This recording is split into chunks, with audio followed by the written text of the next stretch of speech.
Well, I'm a legend in my own mind, uh, which is no. I appreciate it, Josh. I do a lot of different things as an adventurer. So be realistic, be passionate.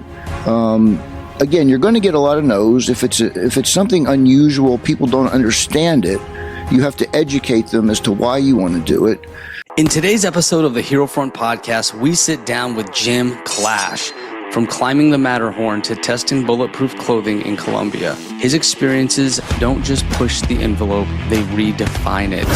Jim Clash has made a career of going where few dare to go. From racing legends like Mario Andretti to extreme moments in aviation, Jim's lived a life many only dream of. He's interviewed some of the most incredible figures in history, sharing unique stories and uncovering hidden moments that make us rethink what's possible. From physics to adventure journalism, Jim's path wasn't a straight line, but it led to some of the most thrilling stories we've ever heard. I mean, I can give you an example. Bill Anders took that amazing Earthrise photo, the Earth rising over the moon, which was the photo of the 20th century. Mm-hmm. And when I interviewed him, I said, what were you thinking at that moment? You took that picture. He said, you really... Jim's ability to uncover the human side of the biggest moments in history is what makes his work so unique. Whether it's space or adventure, he gets people to share the things they've never revealed before. So I just want people to know that if you work hard and you can be an average guy, you can do all the things I've done, because I'm not special at all. But I managed to take average and make it look interesting. Hell yeah. What's up, Josh here, and I got a quick update for you before we get back to the episode. Just give me 30 seconds of your time, because there's two things that I just have to say to you. And the first is just a tremendous thank you from the bottom of my heart for listening and tuning into the show week after week. It means the world to us, and it really is a dream come true to not only be sharing the incredible stories of these guests, but to then inspire so many of you listeners.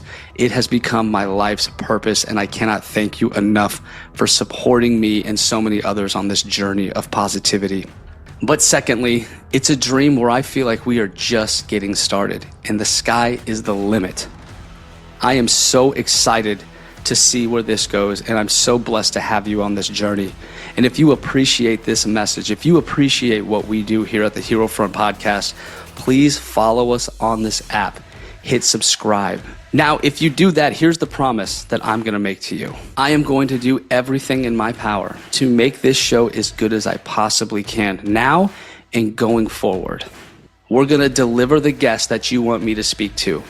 We're going to have the topics that you want to hear about. And of course, we're going to keep doing all the things that you've always loved about the podcast. Thank you from the bottom of my heart. Hi, Josh. Jim Clash. You probably don't know me that well, but I'm an adventure journalist at Forbes. I'm out here at Eglin Air Force Base to fly an F-16. It's been pushed back a couple of days because of equipment. So I'm here with you doing a podcast. I'm happy to be here. Absolutely, Jim. Thank you for coming on the Hero Front podcast. We had a chance encounter, but immediately I was drawn to your, what I call rock star energy. I mean, you just had that vibe about you. You like rock and roll. You have a great taste in music. And you immediately started telling me all the adventures you've been on. And as someone who likes to travel and have been to many different countries, I've never heard or met anyone that has done what you've done. I think you are truly one of a kind. And so I want to thank you for coming on Hero Front and sharing with my audience the cool shit that you do. Well, I'm a legend in my own mind. Which is no, I appreciate it, Josh. I do a lot of different things as an adventurer. My job as a writer is to go do the 60-foot wave or whatever it is, and then write it up. And if you read it, I want you to feel like you were out there with me. And if I do that, I've done my job. So I've been doing the adventure column now with Forbes for about 30 years. So I've accumulated a number of different things in the exotic and extreme areas of adventure. Absolutely.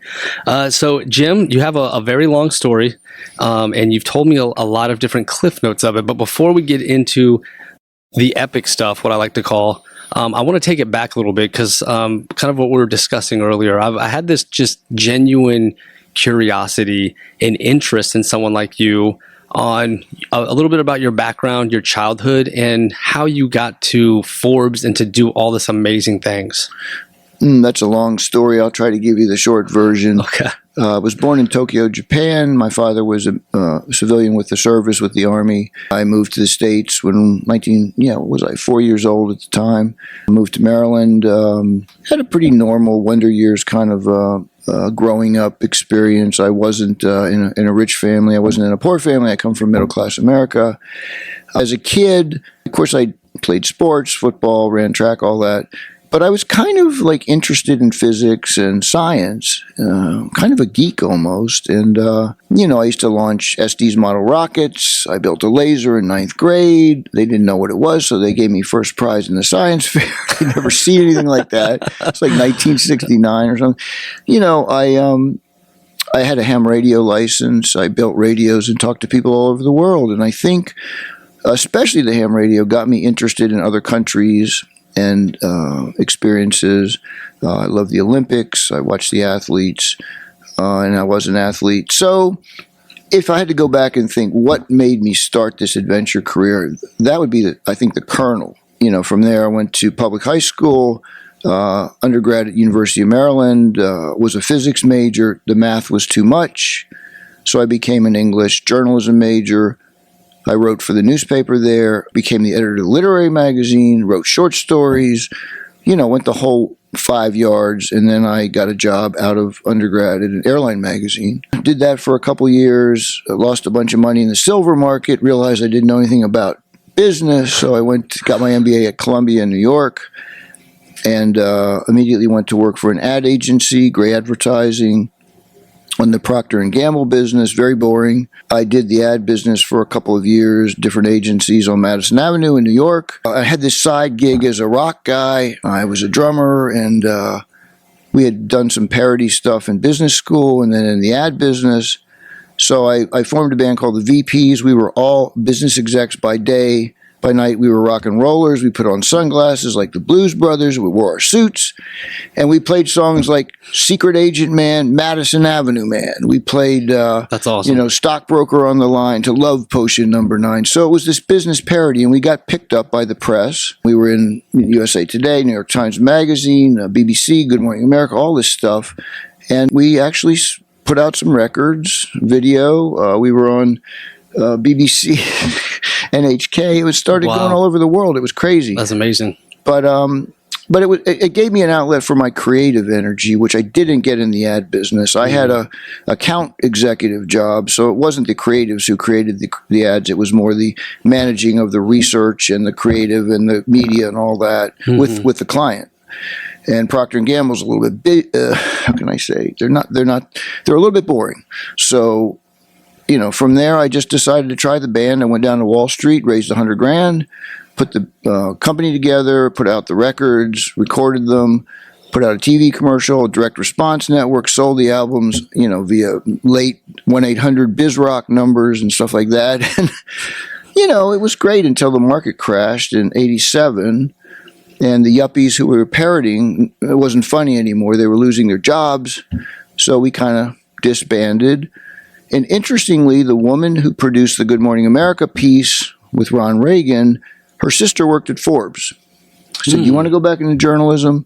I can get you an interview at Forbes. You're going to take a lot less money than you were making in the ad business, but you'll have a start. And I did, and I got a job there as a reporter. At that time, was Forbes as, notable as they are now, or were they a little bit more low-key then? They were more notable, in my opinion. Malcolm Forbes had really made Forbes a name with Elizabeth Taylor and all of his parties and the yacht and the plane, the capitalist tool and all that stuff. By the time I got there, Malcolm had been dead for 3 years. Steve Forbes, his son, had taken over. He had one of his sons. And, it was the heyday of the magazine. I mean, we were putting out huge issues every 2 weeks. Forbes 400 was very, very popular, the Billionaires issue. So I would say back then, before the internet, we were one of the premier magazines in the world. So this was super exciting for you. Oh, yeah. It was, pinch me kind of stuff. And, they wanted me initially as a business writer because of my MBA and my experience in the ad world. So I did that. But then I had this little passion on the side of climbing mountains. And I went out and climbed the Matterhorn. And they said, hey, why don't you write it up in the back of the book? Because we do have a back of the book called the lifestyle section, and advertisers like that. And in the front of the book, you write your investing story. So you tell people in the front how to make money, tell them in the back how to spend it. I love that concept. And I love that they use your natural skill set and your natural interest to help the magazine even better. I mean, that's not every boss would entertain that. So the fact that they saw that in you and leveraged it, I think is, kudos to them. Well, don't think it was easy. They'd never had an extreme adventure writer before, so that was a new concept. There's a lot of jealousy on the staff because I got to do these cool things that they didn't. And I'd always say, hey, you want to go drive a car 200 miles an hour? You think you can do it? And you think you can write about it? Go for it. I'm not stopping you. So I had a lot of hurdles internally to jump over, but I eventually reached a critical mass where the advertisers just wanted to run their ads against my copy. So that's when I started to really get a foothold in that adventure area. What would you say was the turning point where you did get your foothold? Was it a certain article, a trip? So many footholds. I think, when I went to Antarctica to mountain climb Virgin Mountains, that kind of was so exotic that people were like, whoa, and they took a step back. Here at the pole, you're climbing mountains they've never been climbed before. You're on crossing the Drake Passage on a ship, the most rough seas in the world. Then it started, and the problem was in the beginning, I didn't drive race cars or surf or do anything exotic other than mountain climbing. And they were like, you can't just do mountains. You got to expand. So I brought into aviation, the fighter jets and a lot of Air Force stories, a lot of stuff with the surfers and water stuff, submersibles, skiing to the South Pole, swimming at the North Pole, just a lot of different stuff, driving Bugattis. And the more of that I did, the more I got a reputation, the more people came to me with ideas. In the beginning, as you know, you're pushing yourself out there. Hey, let me do this because. And then Forbes would work out a deal with them. We wouldn't do it for free, but we'd get a media rate. And look, if you've been doing this 30 years and you do 5 of these a year, do the math. Yeah, that's it adds up over time. And oh yeah, that year I went out and got shot. That's right, by that guy down in South America. Or I went bullfighting and broke 3 ribs. Or I went figure skating with Sasha Cohen. I mean, there are just so many things that I can draw upon. And on a show like this, it's very hard to sort of pick some things out. If you ask me to. Well, I am asking you to. What do you want? Ask me directly. So, as we're talking in passing, you have so many stories, and I know you could pull from so many different. But we talked a little bit about mountains. Let's talk about some of the cars that you've been in. And I noticed you love speed. Yeah. You love going fast. You've done it in airplanes. You've done it in cars. So I'd love to hear your adventures in vehicles when you started to expand, and your adventures with aviation. Well, I mean, I was a track guy. I was a sprinter, so I was always into speed. I used to run the 100 yards in 10 flat, not the 100 meters. That would be really fast. For you would have been in the Olympics. Usain Bolt stuff. But right. But no, I like fast cars like a lot of kids did. And one of my goals was to drive 200 miles an hour because as a teenager, I'd seen Tom Sneva at Indianapolis run the first 200 mile an hour average lap, which at one point no one thought could be done. And it was a big deal in the whole motorsports area. And so I was impressionable. I said, someday I want to do that. And my friends are like, you're nuts. So I went to a number of different racing schools and I wrote about them for Forbes, whether it's Formula One or IndyCar, NASCAR. And I got a lot of experience, and I finally did get a shot at averaging a 200 mile an hour lap at Texas Motor Speedway. It was so dangerous, the Indy Car Racing League told me, you can't do it. I got a track that would let me do it, a guy who'd let me use his car, a real team owner, Sam Schmidt. I raised money for charity to do it, 25 grand for Sam Schmidt Paralysis Foundation, and I went out and I did it. And I'd had so many laps on that track because of Bob Lutz, the owner of the Mary Andretti Racing School, let me do it because he believed in my dream. And I'd written about his school. So yeah, it was amazing to do that. I mean, you're pulling a couple G's in the corners, you're graying out, you got to hit your marks. You're doing a football field a second. That's amazing. And you have a car that's no top on it. So that to me was like, of all the things I've done in anything, I would consider that the most dangerous and the one where I really had to use skill to do it, as opposed to riding in the back of an F-16. I'm not the pilot. It's interesting. It's you know, it's crazy physically, and I have to write about it, but no, I'm not controlling the plane. So that one was a big one. I drove a Bugatti once at 253 miles an hour, but that was on a straightaway at a big track in Germany. I've driven over 200 on the Autobahn in Porsches.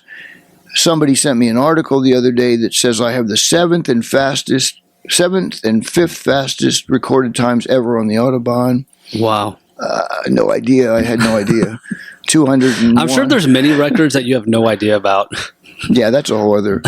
Don't get me going on Guinness World Records and all the bullshit that's involved in that. Oh, no. I don't want any of those. Okay. So, yes, going fast. You know, another thing I noticed about you, though, is you don't take no for an answer. If you have your mind set to something, you will find a way to do it. So for the folks out there who, you know, have a dream, who are working their tails off, who are struggling to make things happen, you know, what's some skills or some lessons learned of not giving up, not quitting the way that you have? Yeah, I mean, first of all, you've got to really have a desire to do whatever the thing is that you want to do, because if you don't, you'll give up pretty quick. The 200 mile an hour thing, it took me 25 years to do that. Wow. Neil Armstrong, the first man to walk on the moon, took me 12 years to interview, but I never gave up, and I got the interview before he passed away. I would say for your listeners, number one, find something that you're really passionate about, that you absolutely will not say, they will not say no to you. You'll just keep going back and back and back. Find something that's reasonable. Don't, at my age, I'm not going to become an Olympic figure skater. So, but I can go out and fly in the back of an F-16 or ride on a big wave in Nazaré, Portugal. So be realistic, be passionate. Again, you're going to get a lot of no's. If it's something unusual, people don't understand it, you have to educate them as to why you want to do it. What's the benefit for them if they're the supplier, whether it be the racetrack or the race car owner or the magazine? I mean, I have to pitch my stories to the editors, and they have to understand what I want to do. So I would just say never give up. It sounds easy, and honestly, when I look back in retrospect at a lot of these adventures, to me now they're commonplace. I did it. How hard can they be? I'm just a regular guy. So that's another thing. Once you do it, it downgrades in your mind, because if you can do it, anybody can do it. And that's part of the charm of why I write it up. You can do it too. You know, it's like, okay, it's exotic, but if you break it down, you can do it. So I would just say never give up, but be passionate. Find something that you really want to do, not something that someone else told you want to do. Okay? Right. Something that speaks to your heart that you're willing to fight for. Yeah. Yeah, I would say that. I love that. I'll tell you another thing that fascinates me about you is the injuries. Oh, yeah. Can we go over some injury stories, please? Because what you do is dangerous. Like, let's be real. And you're still doing it to this day. To this day, you're still getting after it. But you did have a few slips here and there, and I would love to hear some of those risky moments, close calls, or injuries. Yeah, I mean, honestly, I've been lucky, given all the really dangerous things I've done, to only have been, I would say, slightly hurt, but interestingly hurt. I always look at risk versus reward, but I also look at perceived risk versus real risk, and there's a big difference. And if people can make that distinction before they try something, I think it helps a lot. Also, I know that when I go out and do something, it's a Forbes journalist. They do not want to kill me. They don't want the headline to be, what were they thinking? So they're giving me the best coach, the best driver as my driver coach, the best surfer if I'm out on a big wave, the best pilot, the best maintained plane. So that mitigates some of the risk. Right. But yeah, in terms of getting hurt, I've done some dumb stuff. I went bullfighting, broke 3 ribs a couple years ago. Was that for an article? Of course. I wouldn't just do it for fun. Yeah, I was out with the PBR, Professional Bull Riders, and really I was a rodeo clown. They called us bullfighters. But I had to get the bull back into the chute after he threw his rider because the rider's vulnerable. Right. So you got to get the bull the distraction, right? Chase you. Yeah. Okay, right. And this bull picked me up, broke 3 of my ribs, threw me up against the wall. And the other two, luckily, rodeo clowns, bullfighters, got him away from me. I mean, those things are powerful. Oh. They ragdoll humans like it's nothing. Like you're made of nothing. My friends pull those pictures off the internet and laugh. They're all over the internet, and I just look at them and go, man, that's not funny, but the way I am in that picture looks kind of funny. But that was a dumb thing. I mean, you don't know what a wild animal's going to do. There was a lot of risk there. He could have stepped on my head. There could have been anything. Mm-hmm. The worst I was ever hurt was figure skating, believe it or not, with Sasha Cohen, the Olympic medalist. She came on my Forbes show years ago, and I was just fascinated by her ability to.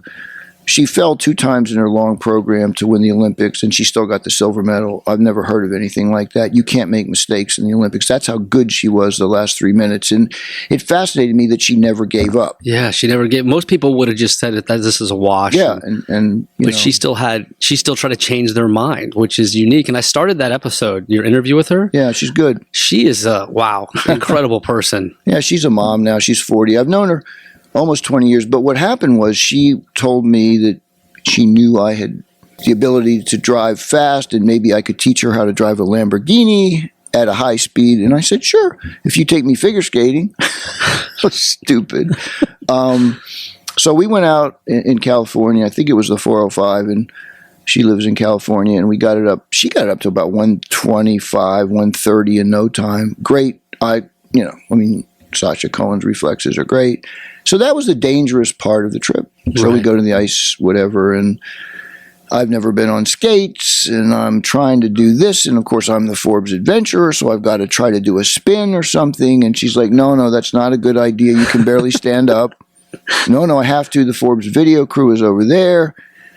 And honestly, when I watched her warm up, I realized how fast these people go on their skates, and how dangerous it is, and how sharp the skate blades are and everything else. On TV, it looks like ballet. Mm-hmm. Go up close and watch it.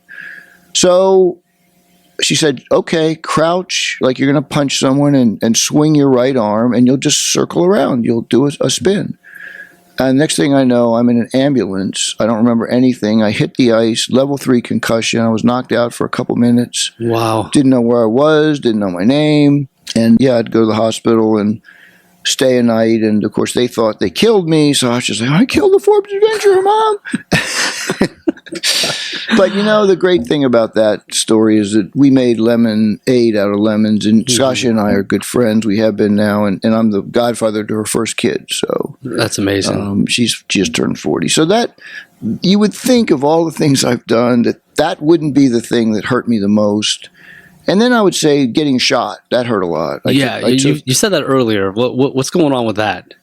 I was watching the military channel one night, and I saw this guy down in Colombia who makes bulletproof fashion clothing, shooting his employees. Okay. So they would understand what they were doing was important. If they made a mistake, somebody dies. Gotcha. So I was like, whoa, that's a good story. So I called him up. Yeah, come on down. I'll shoot you. So I went down to Bogota. And didn't take much convincing? No, but honestly, what I found out when I got down there is that he puts a little Kevlar patch where he's going to shoot you point blank. And I'm like, no, that's not how you would take the bullet in the field. There's no Kevlar. It's just your nylon polyester weave, and it's, mm-hmm. I want to be shot like that. Right. No, I can't do that. It's too dangerous. Well, your jacket's supposed to work. His wife, like me, she decided, okay, he came all the way down from New York. Miguel, do it. So he did it, and I had a bruise for about 6 weeks, about the size, it was just giant. How did it feel? It was like a Mike Tyson punch with, if you had a bullwhip and you can imagine somebody, the very end of it hitting you at the wrong time. Right. It was like a combination of both of those. Oh my God. And one thing interesting about it was, of course, he shoots you point blank because you don't want to move. if you move, if he shoots you from 10 feet, the bullets go on the same speed, but you have a chance of moving and he can shoot you somewhere else. But we practiced, and he said, put your hands behind your back and then count to 3 and I'll shoot you on 3, which we did several times before he actually did it.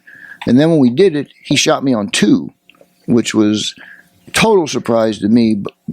And I thought the gun went off accidentally, and That was so you were guaranteed to not move? Yes. He was surprised me. And I just thought he was going to shoot again, and then he smiled and whatever. And the other thing is they had 100 workers, all Catholic, because it was in a South American country, and they were all like making signs of the cross while I was up there in front of all of them. They had rosaries on, and I'm just thinking, what am I doing? That's called a red flag. You got people praying over you. Yeah. You're like, wait a second, what's going on here? Why are y'all doing that? Well, they had seen it before with employees, but I don't think they realized that I was doing it without a net. Right. Without the Kevlar, it was dangerous. Right. And had he shot me, but either at the hip level or the rib level, he would have broken either my hip or my ribs, because the bullet goes in you. It just doesn't break the skin and it comes out. It's been pancaked by the weave. So, yeah, people say that was nuts. So, whatever. It made a good story.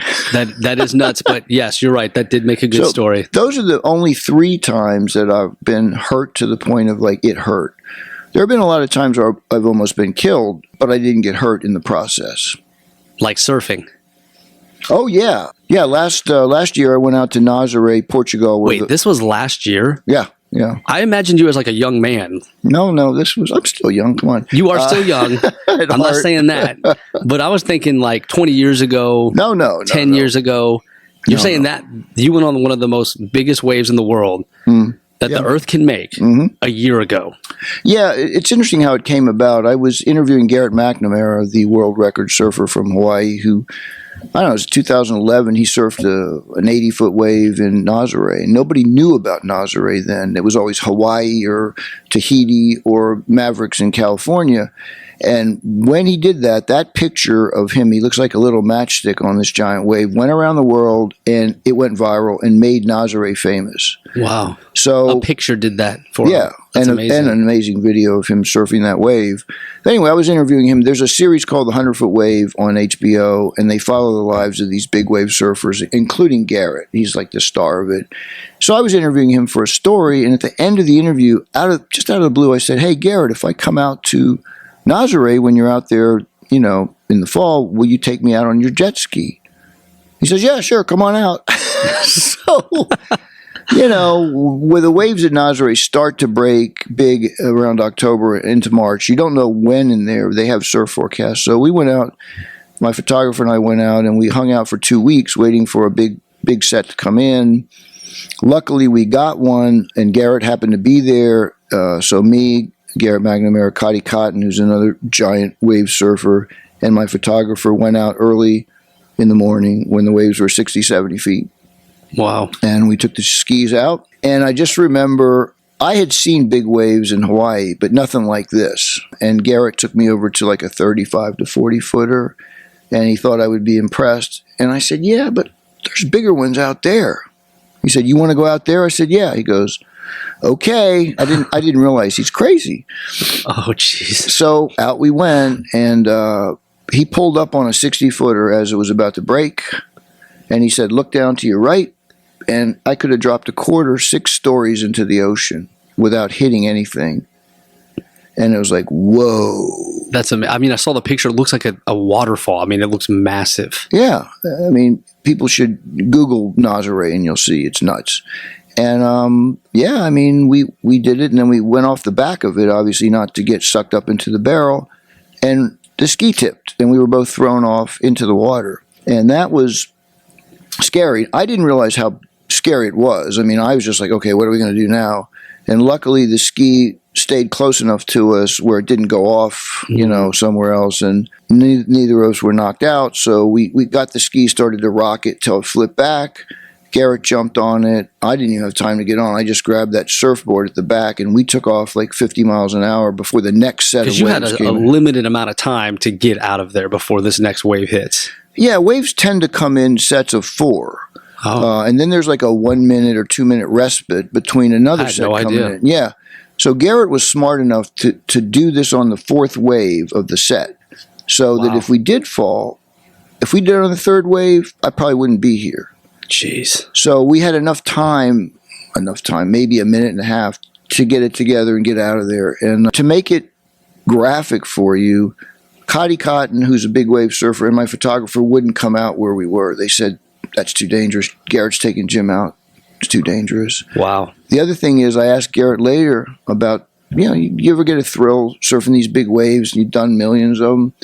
I don't get much of an adrenaline rush. But when that jet ski flipped, I got an adrenaline rush. Oh, no. Mostly because he had my life in his hands. But so that was an amazing experience. I did it last year. I want to go back and do a 70-footer instead of a 60-footer, but that's a whole other deal. That's amazing. Thank you so much for sharing that. Yeah. With all the places you've been around the world, aside from getting hurt or close calls, was there ever dangerous places you had to go? Yeah, I mean, I don't think of it in terms of terrorism or anything like that. I've never done any real embedded military stories. Most of the stuff I've done has been stateside, but pretty intense stuff with the Air Force, the military. I flew with the Blue Angels. That was a whole other thing with the Navy. But yeah, I mean, I did some pretty early stuff in the ex-Soviet Union when it just collapsed, and it's a little dicey there. There's a lot of crime. You had to be really careful. That's when I flew in the MiG. I flew a MiG up to 84,000 feet over there at Mach 2.6, MiG-25 Foxbat. But it was Wild West then, and you really had to be careful in your hotel, getting to your hotel. I think the funniest thing I remember, the first time I went to Russia was, before I went, I asked, how much is a cab from the airport to my hotel? And they said, it's about $50. So when I get out of the airport, I'm all ready. There's this big official taxi stand. And I went up and said, I'd like to get a taxi here. I said, how much? They go, $200. And I looked at them and said, I'll give you 50. They go, okay. There was I can't even imagine how many people just said, oh, okay, get in for the 200. Right. But that's the kind of place it was back then. And I don't know what it's like now, but it's an interesting place because they do have some extreme stuff you can do. I went to the North Pole with them on an icebreaker, nuclear-powered icebreaker. I flew, and the MiG, as I said, I also did some parabolic weightlessness flights in their Aviation 76s over Moscow. Is that when they dive bomb and you float through the air? Yeah. Oh, wow. Yeah. How was that? It's cool. What you do is you climb to about 30,000 feet, and then you're pulling maybe 1G, you're on the floor, and then you dive for about 10,000 feet. And while you're diving, you're weightless, and that's about 30 seconds. So you come up off the floor, and, I opened a bottle of Aviation, and out came these marbles. And caught them in my mouth, marbles of water. Wow. Just like the astronauts. And I learned quickly you did not want to be near the ceiling when the thing went into the other phase because you dropped like a rock, which I did. Thank God there was padding. Right. But no, it was a great experience. I would say for me, though, more interesting was the MiG view because I saw the blackness of space, the curvature of the Earth, the atmosphere hanging over the Earth. And to me, that's more interesting than, say, a weightlessness flight. And so that MiG went higher than the U-2? Yeah. How I wouldn't have thought that. I would have. When I hear U-2, I'm picturing that's the highest one. Well, the U-2, we don't know how high the U-2 goes. The Air Force is very cagey about. They just say 70,000 feet. That you can't get them to say it's higher. That's it. I guess it's still proprietary. But the SR-71 was an 85,000 footer, maybe higher, probably higher. And the MiG-25 Foxbat was the equivalent in Russia of the SR-71. Oh, gotcha. So it was a fighter jet. And we went fast. Mach 2.6 is 2,000 miles an hour, something like that. Oh, wow. But the MiG flight was totally uncontrolled. I mean, we did the whole flight in 30 minutes. That's fast. And we burned about 5,000 pounds or gallons of fuel. I don't remember what it was, but the afterburners, and we went up. We were only at 84,000 feet for maybe 40 seconds, and then it was a dive down. Wow. In the U2, we were up there for 2.5 hours. Can we go over your U2 story? I looked it up online. I saw the pictures. You look like a spaceman. And then your pictures in the aircraft are absolutely epic. It's just such a sight. And I would love to hear how you were able to do that and just kind of walk us through that experience. Well, luckily I had done a number of stories with the Air Force. I've been to Minot, down to the missile silos where the guys have the keys. I've been up to Thule, Greenland, where they're looking for the missiles coming over the pole. I've been down to a launch at Cape Canaveral. I'd flown in the F-15 supersonic, the F-16 supersonic. So I'd done a lot of stories, but the piece de resistance would have been the U-2.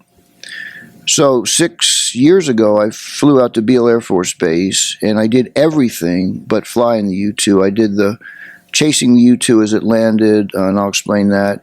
I got in the spacesuit, which is very claustrophobic, and then I also flew up in the T-38 to watch the U-2s take off. So I really did everything you have to do except fly in the U-2, and that took me 6 more years of bureaucracy with the Air Force to get it done. Wow, that's amazing. You don't give up. Well, very few people. I mean, Top Gear did it. I remember they did it, and I don't know of any other civilians that have done it. It's incredibly rare, obviously. Yeah, it's so rare that Jared Isaacman, the guy who just flew a bunch of people to space, he's a billionaire, and trusted the new spacesuit. He sent me a note, Jim, I've always wanted to do that. Nice. You can't buy that. It's right. the Air Force. So once I got there, I was kind of familiar with, and there's a lot of stops and starts, a lot of cancellations, postponements over those 6 years. It was bureaucratic. A lot of high-level people got involved, but they finally set a time last summer to do it. I went out there, had to train again in the suit. The suit is very claustrophobic. I had to be in that thing for 6 hours when I did the flight. So I knew it was going to be, you can't throw up. If you do, you'll choke in your vomit. You can't eat. So they put a straw through here, and you eat like apple pie through like this tube you squeeze. And wow, it's interesting. It's very. What about going to the bathroom? They give you something to hook up. It's kind of a catheter, and so you can use it, but I did not want to have to go pee, so I didn't drink anything for 12 hours. And of course, that's not recommended because of the dehydration. But I thought, I can handle it. I drive race cars. I sweat 5 pounds in an afternoon of sweat out, and so I know how to rehydrate. So, you can do it because these guys are up there 12 hours at a time.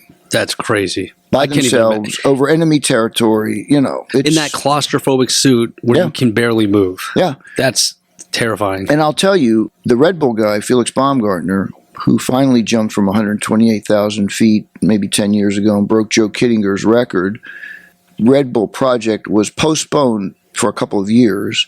Everyone assumed it was because they were having problems with the capsule or whatever. No, Felix he couldn't get in the spacesuit long enough. He was too claustrophobic. Wow. So a lot of people can't do it. Yeah. A lot of the pilots in the U2 program wash out because they can't keep that suit on. So for me, it was a challenge, but I was able to pass that test. And you got 100% pure oxygen. You're carrying your oxygen with you.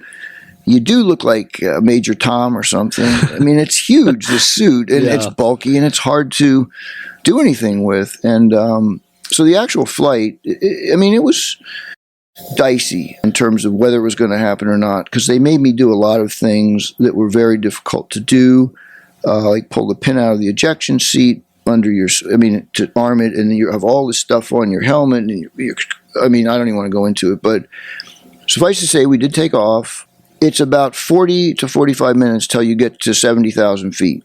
And you're growing up fairly slow, a steep angle, but there's no G's involved. It's not like a fighter jet where you're not moving more like 100, 200 miles an hour. And then you get up there. And it's just this magical black, blue, and the ground.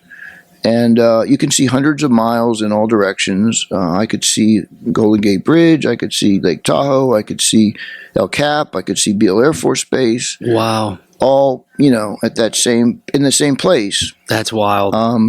It was, there's the uncomfortability of being in the suit, but then the euphoria of seeing, what you're seeing.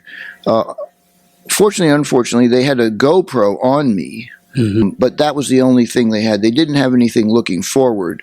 And as we climbed, all this frost got behind me on the cockpit. You couldn't see anything but me. And I realized that. My pilot told me, so I unclipped the GoPro and I faced it forward, and I took those shots with the GoPro that you see of space or near space. Had I not done that, we wouldn't have those shots. So nice. But yeah, they say looking at Earth from that high up gives you a different perspective of the world. You know, a lot of people that have gone up there, like astronauts, you know, they say they just look at humanity different or the world different. Did you get any sort of feelings like that when you were that high up looking down? Well, you got to remember, I'd done the MiG before, so I had that sort of epiphany back then, but that was like 1999, so it was a long time ago. I did not realize the opportunity I had back there with the MiG, and there is something else I'll talk to you about with the MiG versus the U-2, which is the spacesuit issue. But yeah, I mean, you do, you know, no flat earthers up there. You immediately see how curved the Earth is, and see that blackness. You know, you're used to seeing blue in the daytime, and then you see that, and your brain doesn't comprehend it. And then you see, like, you can see all these things. There's no borders. It's not like a map where you see all these lines, California, Nevada. You don't see all these lines like you do. So it is kind of a unifying humanity experience. Now, I can only imagine when you're all the way up, you know, a space station, where you can see like thousands of miles around, and you can see countries with no borders. But yeah, it's... Again, though, you're dealing with, oh my God, am I going to have to go to the bathroom? You have a lot on your mind. Yeah, oh my God, I hope he doesn't hit the coffin corner and we have to eject at 70,000 feet. And I didn't even know what the coffin corner was until I came back, thank God. But the other thing I do want to talk about is in the MiG, I just had a pressure suit on, not even a G suit and an oxygen mask and a helmet. No pressure space suit. So if anything happened up there where our cabin depressurized, I was dead in 3 seconds. It was very dangerous. I didn't know it at the time. And when I went to Beale, I asked them, why do you wear these spacesuits? You have a cabin pressurized and stuff. And they go, well, if that thing depressurizes, we're dead. And I said, oh, when I went to Russia and did the MiG, you're crazy. So you realized in that moment, oh, snap, that was actually really dangerous. Yeah, I didn't know at the time. Well, would you have still done it? Probably. I think you would have. Because it's not like an extended thing. Like, I'm not flying to the space station, you know, where it's only a few minutes. But again, it was risky. And I do remember getting into the MiG and being strapped in, and you're on a separate cockpit. You're not with the pilot. He's behind you. You communicate with a radio through your helmet. But as I'm strapping in, the pilot says to me, Jim, if I say eject, eject, eject, this is not command for discussion, only for fulfillment. Okay. Broken English. And he says, but you see this handle here, do not touch it. Oh, why not? You could eject me. Oh, no. Okay, so the whole time I'm up there, don't drop your camera on that handle. And then, interestingly, I'd signed so many release forms before we did it. I'm strapped in, ready to go, and they bring one more form out, and it's in Russian. Oh, no. And I have to sign it, or I don't go. I signed it. I don't know what it said to this day, but that's Russia. So to me, the Russians don't value human life the same way that Americans do. And so I think, you know, we have a lot more checks and balances here. For example, you know, this week training for the F-16 flight, there was a tremendous amount of backups and things that American pilots have where I don't think the Russians do. And they have very capable aircraft, but also, you know, things happen. And I think here in America, I certainly feel safer doing these kind of things. Yeah, I mean, even my brief moment with you getting your helmet fitted, the way that they were inspecting the plane, I mean, everything's got to be just right, just safe enough. They were very particular about it. Well, look, it turned out that we were supposed to fly yesterday. They found a little malfunction, probably could have flown with it, but no, they are fixing it down. We're going to do the flight on Monday.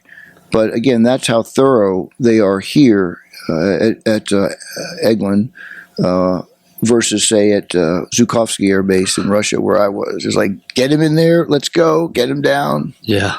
So, yeah. So that was, I would say that MiG flight was one of the highlights of my life, as was the U-2 flight, because as a baby boomer, I grew up watching Neil Armstrong and Buzz Aldrin walk on the moon. I saw John Glenn orbit the Earth.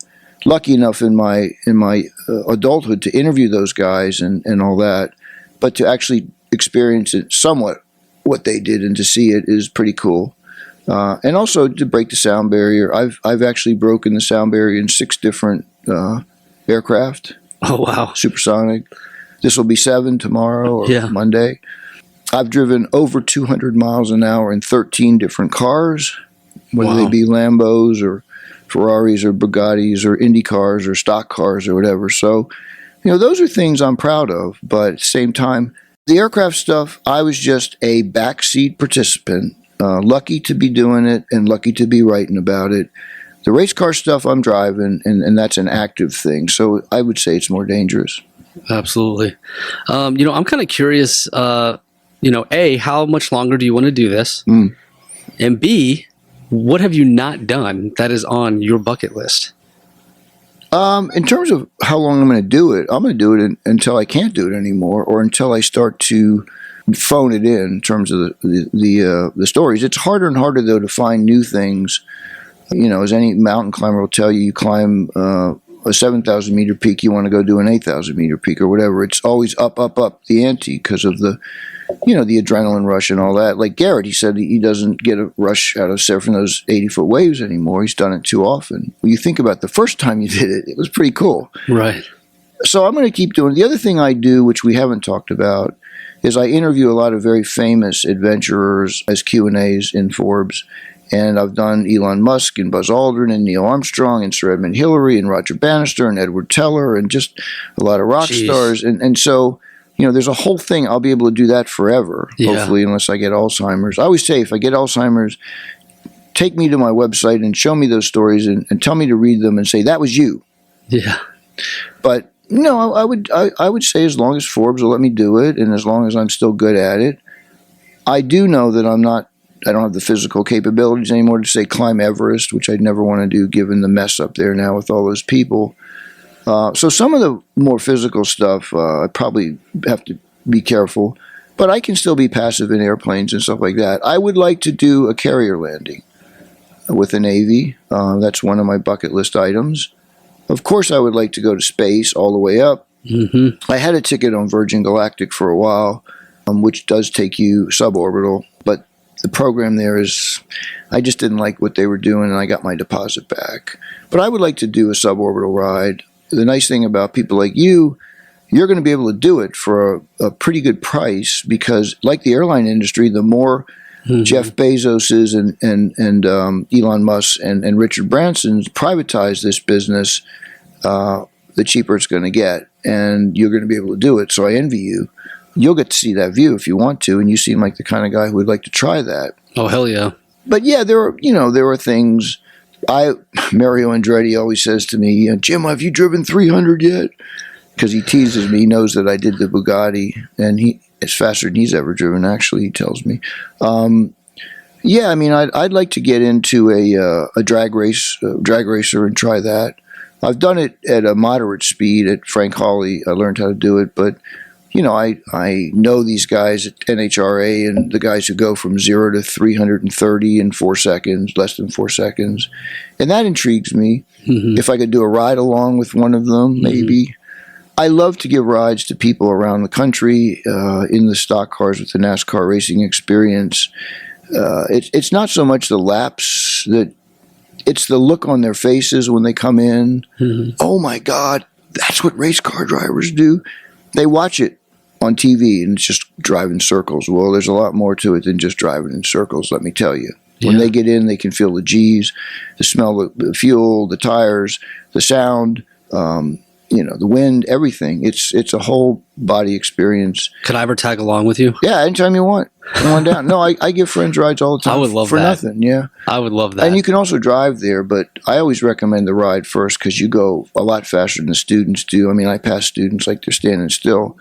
In fact, that's one of my biggest fears, are going to cut in front of me. But yeah, come on down. I do Daytona a lot, but I do Charlotte sometimes. I mean, I've done all the tracks: Kentucky, Michigan, Fontana in California, Las Vegas. So, wherever you happen to be, if you're down there when I'm doing it, yeah, come on down. Oh, yeah, we'll have to stay in touch then. I've taken some famous people. I took an astronaut named Sean Proctor who flew as part of Polaris Dawn with Jared Isaacman. Taken Michael Waltrip, the two-time Daytona 500 winner. I took him around. Took Joe Kittinger around, the guy who jumped from that balloon 102,000 feet back in 1960. So to me that's kind of cool to give these guys who've done extreme things a different experience. I took a Thunderbirds pilot around, Michael Brewer at Vegas Speedway right across from Nellis. He had given me a supersonic ride in an F-15 years before, so I wanted to repay him. So I took him, and I thought he'd be bored. He's like, "Oh my God, those lateral G-forces! I'm not used to that." Right. So he liked it. Yeah. So to answer your question, I'm going to do it as long as I can, or until somebody says I can't, or until I feel I can't do certain things. In other words, if they become dangerous to me, then I'll stop doing those particular things. Okay. And, you spoke a little bit about people that you've interacted with. One of the last things I want to talk to you about here is the memorable people you've interviewed, the people who've had a lasting impact on you. There's so many of them. And from so many different walks of life and for so many different reasons. And I'm assuming you probably want to hear some of the high profile people. I would say the most interesting interview I've ever done was Dr. Edward Teller, the father of the hydrogen bomb. He was like an Einstein, Oppenheimer kind of. He was involved in the Manhattan and all that. Very, very fascinating guy. Learned a lot from he's walking history. He asked me as many questions about physics as I asked him. He wanted to know what I knew. He wanted to know what I knew about history and the McCarthy trials and Oppenheimer and the Manhattan Project. So that was fascinating to be able to talk to somebody who was really important in history. Sir Edmund Hillary was interesting, the first man to climb Everest. What I remember most about the Hillary interview, other than he was so humble, was I asked him, "What do you remember about being on top of Everest back in '53?" And he said, "Well, I looked around to see if there were any signs of Mallory having been here in 1924. There's still that mystery, did Mallory make it? And most people think no." And he said, "I found nothing. Like I thought I wouldn't find anything either."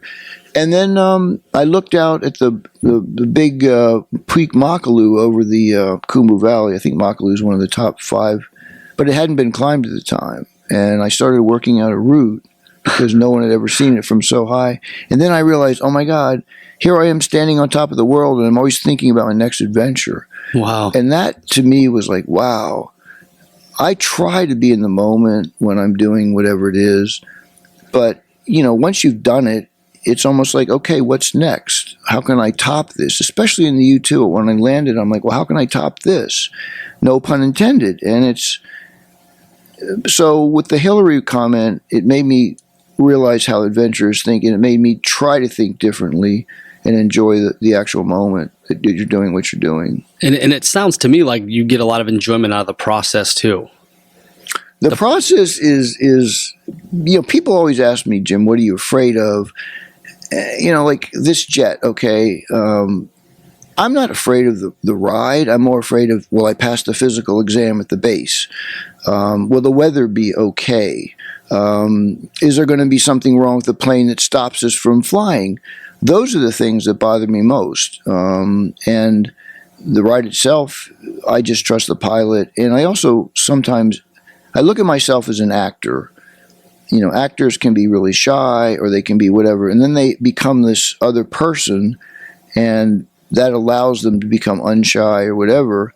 And so if I'm afraid, I then put on the Jim Clash adventure outfit. And then it's like, okay, you got to do the job. You got to get it done. You got to write about it. I was worried about having to pee in the jets, whatever, the little things. I mean, I'm afraid to go into a department store shopping by myself. I can't do it without a person with me because I'm afraid of salespeople. But I'll get in a car and drive 250 miles an hour. So everybody has fears. And that's a question I ask all of these famous people. What are they afraid of and how do they deal with fear? Wow. And everyone has a different response. And I also ask them, where were they? What were they thinking when they did their great thing?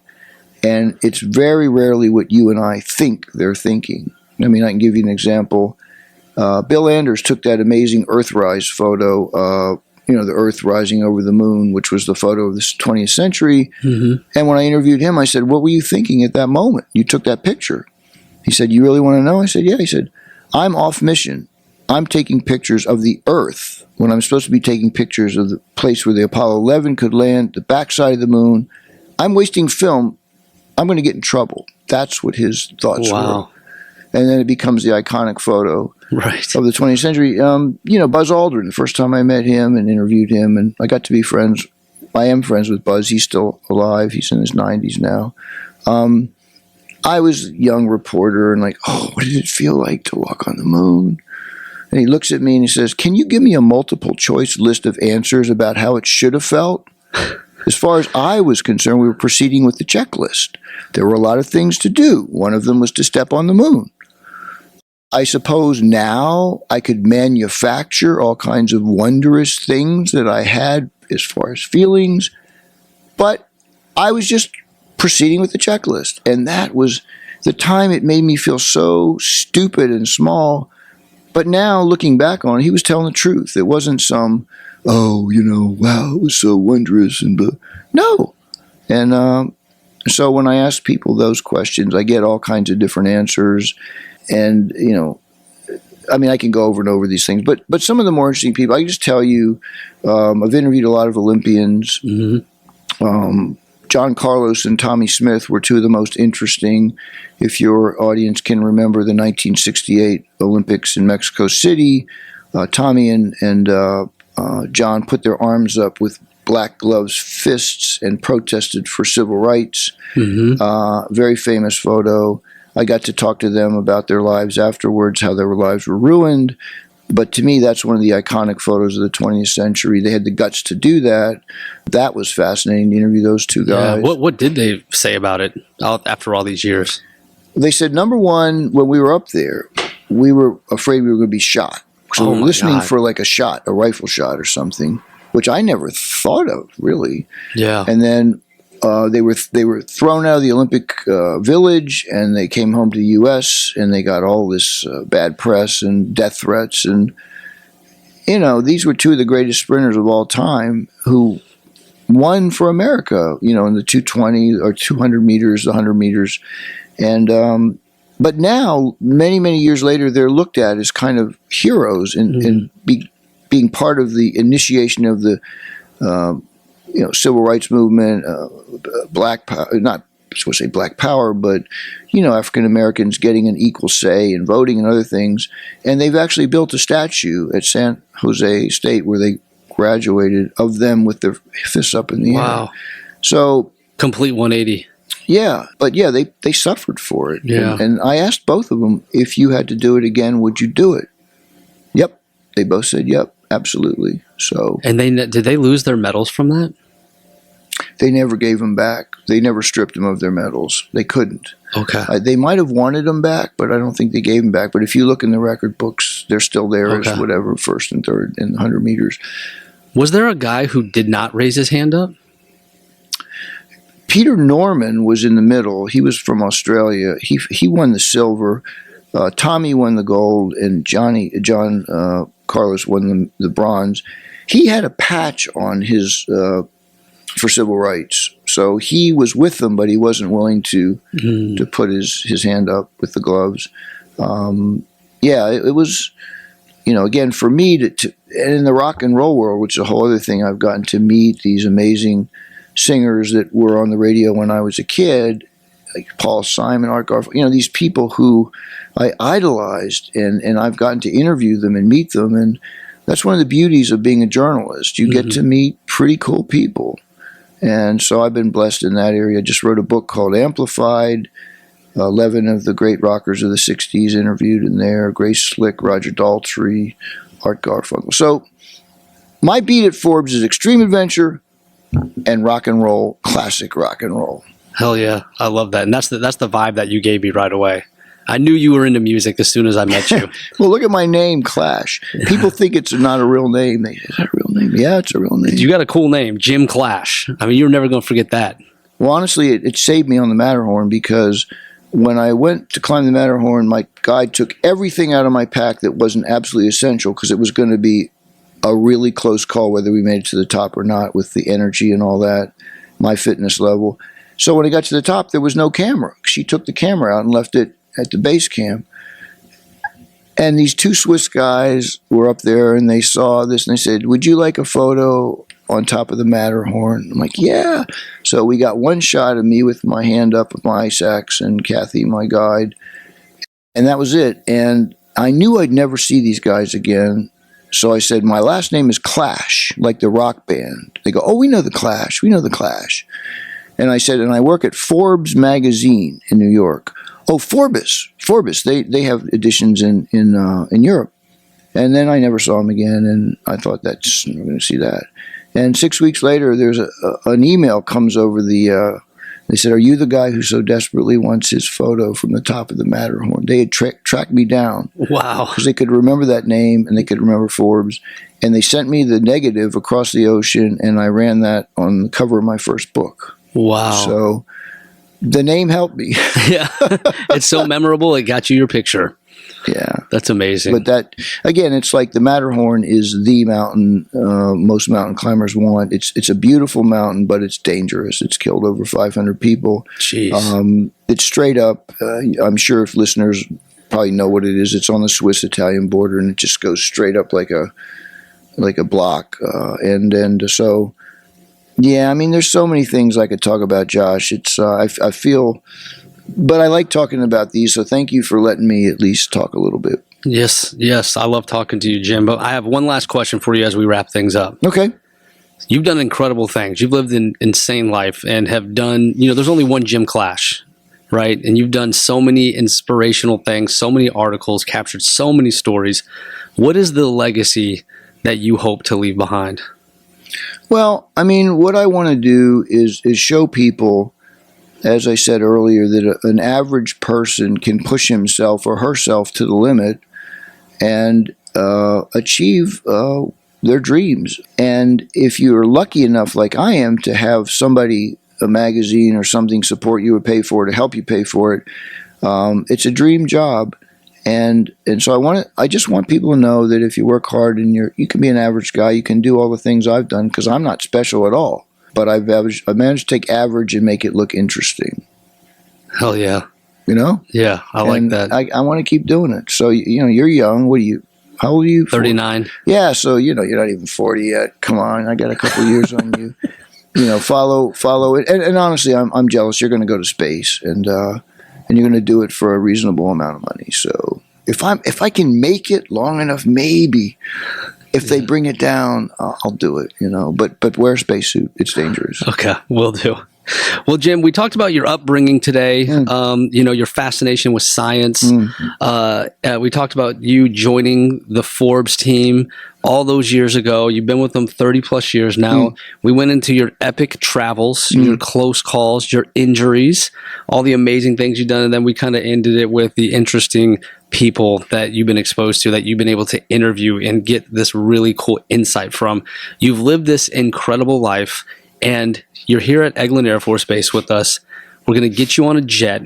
I just want to tell you, as an airman, thank you for spending time with us. It means a lot when civilians have an interest in what our life is like and what we do. It means the world to us. So, I just want to thank you for coming out to Team Eglin, spending time with us, and letting us, feel very special. So thank you. Well, I mean, I just have to say thank you for your service. I have to say I've probably been at 10 or 11 Air Force bases now and done pretty amazing stories because you guys have let me do it. I hope it helps with recruiting. But the thing I'm always amazed by is the caliber of the people I meet. They are top notch. They're nice people. They're well spoken. I mean, we could use more of that outside of the military. Honestly, they're moral. Again, maybe they just show me the best people. I don't know, but I don't think so. From the generals to the, the maintainers or whatever, they all have that same passion for what they do, and they do it for their country and for me and for other people. And so I just want to thank you for your service. Thank you for having me on. I hope this was a little bit of insight into what people can do if they put their mind to it and are passionate about it. Absolutely. There's a glass ceiling, with the marathon, with climbing Mount Everest. When someone does it, it kind of opens everyone's eyes to what's possible. And Jim, that's you. That's what you do. You lift the veil and let us see what's truly possible to accomplish. So I want to thank you again, Jim, for joining us on the Hero Front podcast. And ladies and gentlemen, this was the hero's journey of the legendary Jim Clash. And we're out.